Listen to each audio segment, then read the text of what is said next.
नमस्कार मंडळी, कसे आहात? तर सर्व मित्रांसाठी एक महत्त्वाची बातमी घेऊन आलो आहोत. तर मित्रांनो, मागेल त्याला सौर कृषी पंप ही योजना सरकारने चालू केलेली आहे आणि मात्र बऱ्याच ठिकाणी आता शेतकऱ्यांना या योजनेचा लाभ पण मिळालेला आहे. आणि सध्या ज्या शेतकऱ्यांनी सौर कृषी पंपासाठी अर्ज केला होता त्यांनी अर्ज करून पेमेंटचे त्यांना मेसेज आले, त्यांनी मेसेज करून पेमेंट केलेले आहे. तर मित्रांनो, सौर कृषी पंप लाभार्थ्यांनी ज्यांचा हिस्सा त्वरित भरावा लागणार आहे किंवा अन्यथा त्यांचा अर्ज हा बाद होऊ शकतो.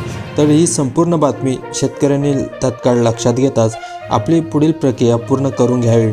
फक्त शेतकऱ्यांना 10% रक्कम भरायची आहे आणि बाकी रक्कम सरकार हे आपल्याला भरणार आहे.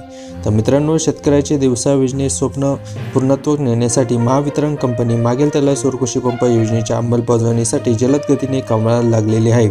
सध्या तरी गेल्या काही अनेक महिन्यापासून कोटेशन देऊनही कुसुम बी योजनेतील अर्जदार शेतकरी आपला लाभार्थी हिस्सा भरत नसल्याने आढळून आलेले आहेत.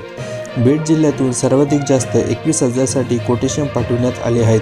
शेतकऱ्यांनी लाभार्थी हिस्सा त्वरित भरला तर या योजनेचा लाभ त्यांना घेता येणार आहे.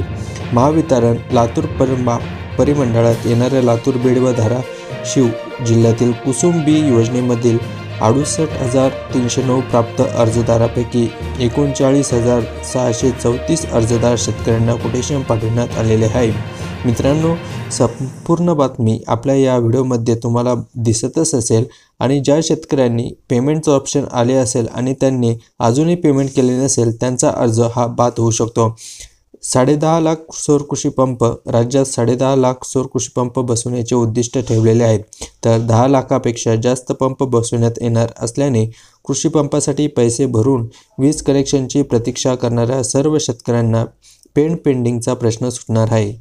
मित्रांनो, अशाच नवीन माहिती पाहण्यासाठी आणि व्हिडिओला लाईक करून घ्या, चॅनल सबस्क्राईब करा आणि अशाच नवीन माहिती पाहण्यासाठी आपल्याला नक्की फॉलो करा. धन्यवाद.